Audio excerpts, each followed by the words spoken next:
જે વિષય આજે અહીંયા યુથ ફોર નેશન, આ મારો સ્વભાવ છે. દેશની આઝાદીમાં હજારો લાખો લોકોએ બલિદાન આપ્યા. કદાચ આપણે 50-100 જણના નામ જાણીએ છીએ અથવા ઓળખીએ છીએ, પણ કેટલાય લોકો, અનગણિત લોકો થઈ ગયા કે જેણે આપણને આઝાદી અપાવી. 700 વર્ષ મોગલોએ શાસન કર્યું, 300 વર્ષ ખ્રિશ્ચનોએ શાસન કર્યું. 1000 વર્ષ પછી પણ આ સનાતન સંસ્કૃતિ 80% લોકો જીવે છે. એ વાત હું તમને કહેવા આવ્યો છું. એના પાયામાં શું તાકાત છે એ આપણને ખબર નથી ને સિંહના બચ્ચા ઘેટાના ટોળામાં ઘૂસી ગયા છે. અને જેને જુઓ, હું હમણાં અહીંયા આવ્યો તો 80% છોકરાઓ જીવનમાં મજા નથી, તો પ્લગમાં 2 આંગળી ગાલ દેવાની, 5 મિનિટ 5 મિનિટ થાય, કોઈને મજા જ નથી. કરોડપતિ હોય, રોડપતિ હોય, ટીચર હોય, પ્યુન હોય, વિદ્યાર્થી હોય, નેતા હોય, અભિનેતા, જેને જુઓ દિવેલ પીધેલા ફરે છે લોકો. આનું કારણ શું છે? સાહેબ, ખૂબ ગરીબ ઘરમાં જન્મ્યો, ભગવાન કરે તમારામાંથી કોઈને એવી ગરીબી ભગવાન ન બતાવે, પણ એ ગરીબીમાંથી આજે ઈશ્વરે મને એ ચીજો આપી કે જેના માટે આખી દુનિયા દોડે છે. હું તમને આ વાત કહેવા આવ્યો છું. 43 સિવિલાઇઝેશન, રોમ, ગ્રીક, બેબીલોન, કેટલા સિવિલાઇઝેશન ખતમ થઈ ગયા. આ એક સનાતન સિવિલાઇઝેશન બચે છે અને એને જે મેસેજ આપ્યો છે એ આપણને ખબર નથી. અને એટલે જેને પૂછે હું શું કરું, મને તો કઈ હુસતું જ નથી.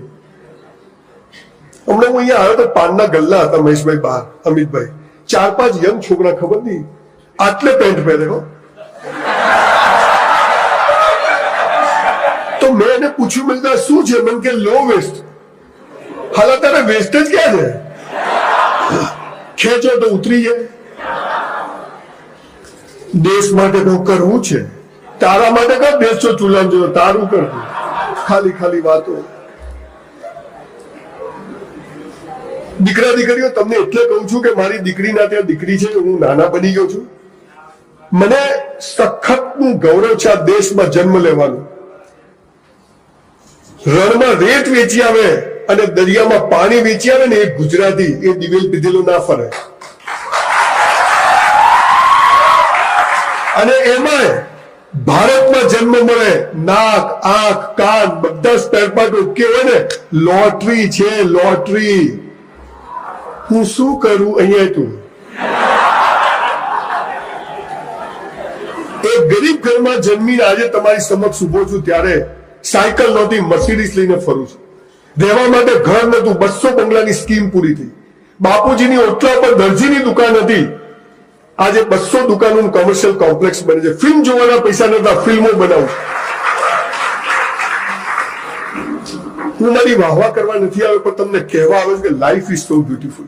સાલું કોઈ કહેતું જ નથી. સ્કૂલ વાળા કે તું ડોબો છે, ધર્મગુરુઓ કે તું પાપી છે, આપણે કે હું નકામો છું. અરે પિસ્તોલ છે, તોપ છે, હાલું કોઈ કહેતું નથી. હું તમને આ વાત કહેવા આવ્યો છું કે જિંદગી બહુ મસ્ત, પણ સાલું સ્કૂલ કોલેજનો અભ્યાસક્રમ જે વર્ષો પહેલા, તમને ખબર છે 1839માં જ્હોન મેકેલો નામનો ધોળિયો આ દેશમાં ફર્યો અને એને અભ્યાસ કર્યો. 7 લાખ ગુરુકુળો હતા અને જેના કારણે દેશ તો દરેક યુવાન મજબૂત હતો, સશક્ત હતો, ખુશ હતો. એને કીધું કે આ દેશને પતાવી દેવો ને તો એની એજ્યુકેશન સિસ્ટમને ખતમ કરી નાખો, એની સંસ્કૃતિને પતાવી દો. અલ્લાઉદ્દીન ખિલજીએ 42 લાખ પુસ્તકો બાળી નાખ્યા. 2.5 વર્ષ સુધી એની આગ ચાલી. આપણે એનું ગૌરવ આપણને ખબર નથી. 5000 શોધો આ દેશમાં થઈ. ગુરુત્વાકર્ષણથી માંડીને વિમાન, મોબાઈલ આ દેશમાં શોધાયા. મનીષભાઈ, હું તમને મેલ અમિતભાઈ આપતો જઈશ. એ બુક બધા છોકરાઓને સર્ક્યુલેટ કરજો. એડિસને આમ કીધું ને એરિસ્ટોટલે, તારા બાપા અહીંયા કહી ગયા છે 5000 વર્ષ પહેલા, ખબર નહીં. અંગ્રેજી અલા, અંગ્રેજી ભાષા જે હોશિયારી નથી ભાઈ. કૂતરું પાસે પડે તો હેડ હેડ જ કહેવાય, ગો ગો આવે. આ તાકાત છે. આવા સમયે બસ આગળ વધો, ધ્યેય ઊંચો રાખો. મંગળ પર ઘર બનાવું, બની જાય. બાપાને માલ છે, અહીં આણંદમાં ભાડે નહીં મળતું. પોઝિટિવ વિચાર કરો, નેગેટિવ ધક્કા મારું, જા.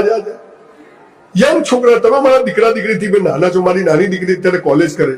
યંગ છોકરા છોકરી મા બાપ કે ગંદા વિચારો નહીં કરવાના, સેક્સના વિચારો નહીં કરવાના. અલ્લાહ આ ઉંમરમાં એ જ આવે, અને ના આવે તો લોચાવાળો કેસ કહેવાય. સમજો થોડું, ચાલે બધું. આવા સમય એક ભારતીય હોવું, એક યુવાન હોવું, મને 56 વર્ષ થયા, પણ એક ગરીબ ઘરમાં જન્મ્યો અને એકવાર ઘરે ઝઘડો કર્યો, મારા બાપુજીને કીધું સાયકલ લાવી આપો નહીં તો સ્કૂલ નહીં જવું. And that was the turning point of my life. દીકરા દીકરીઓ, સમય જતો રહેશે. પાણી વહેલું પાછું નથી આવતું, ગયેલો સમય પાછો નથી આવતો. તમને એ કહેવા આવ્યો છું કે જાગી જાઓ, ઉઠો, જાગો અને ધ્યેય પ્રાપ્તિ સુધી મંડ્યા રહો. ઉઠાડે કોણ, ધ્યેય કોણ બતાવે, ક્યાં મંડ્યા રહેવાનું ખબર જ નહીં. આપણે જાગવું પડશે. દેશ માટે શહીદ થનારા શહીદ થઈ ગયા, હવે દેશ માટે જીવવાની જરૂર. આ મારું દાયિત્વ છે. સરદાર પટેલ ને ગાંધી મારા આદર્શ છે, વિવેકાનંદ મારા આદર્શ છે. જે બોલું છું એ જીવું છું, ને જે જીવું છું એટલું જ બોલું છું. અને એટલે મને એમ થાય કે યસ, જિંદગી મસ્ત છે અને વિચારોથી જ ક્રાંતિ છે. પણ સાચી વાત કોઈ કહેતું નહીં, કોઈ દર્પણ નથી બતાવતું કે તું સીનું બચ્ચું. એ બાપુજી જોડે ઝઘડો કર્યો. મારા બાપુજી મને એક વાત કીધું, મને કે મેં કીધું બાપુજી મને સાયકલ લાવી આપો. મને કે બેટા આપણે ગરીબ છીએ. મેં કીધું ગરીબ એટલે શું? મને કે હોંધા ના મળે. બહુ સમજ ના પડી, પણ પછી આગળ બાપુજી કીધું કે ખૂબ ચોપડીઓ વાંચ, ખૂબ કસરત કર, તન અને મન મસ્ત હશે ને તો બેટા ધનના ઢગલા થઈ જશે. તન અને મન. દીકરા દીકરીઓ, 5000 પુસ્તકો વાંચીને આપની સમક્ષ ઉભો છું. મારા ઘરથી મારી લાઇબ્રેરી મોટી છે. સવારે 100 દંડ મારું છું. સવારે 1.5 કલાક વર્કઆઉટ કરું. અત્યારે 3 બટન ખુલ્લા હોય ને પાસળીઓ દેખાતી હોય, પહેલી, બીજી, ત્રીજી. એટલે આવું બધું કર્યું. પછી મેં કીધું ઈશ્વરે મને આમ કર્યું, તેમ કર્યું. પાછળ એક ભાઈ, તમે આટલા બધા પૈસા કેવી રીતે કમાયા? બેંક લૂંટી. અમારે શું છે સાહેબ, કોઈ સપોર્ટ નથી. તને હાલા ધીરુભાઈ અંબાણી સપોર્ટ કરે ને તો એને ભિખારી કરે, એવી નોટ છે. તારે હાલા કઈ કરવું જ નથી. મેં પાલનપુર બસ સ્ટેન્ડ પર બૂટ પોલિશ કરી છે સાહેબ. મેં ઝેરોક્સો કાઢી છે, મેં જીપો ચલાવી. I was literally waiter in a hotel for 3 years in my life when I was in college. પણ મફતનું લીધું નથી જીવનમાં.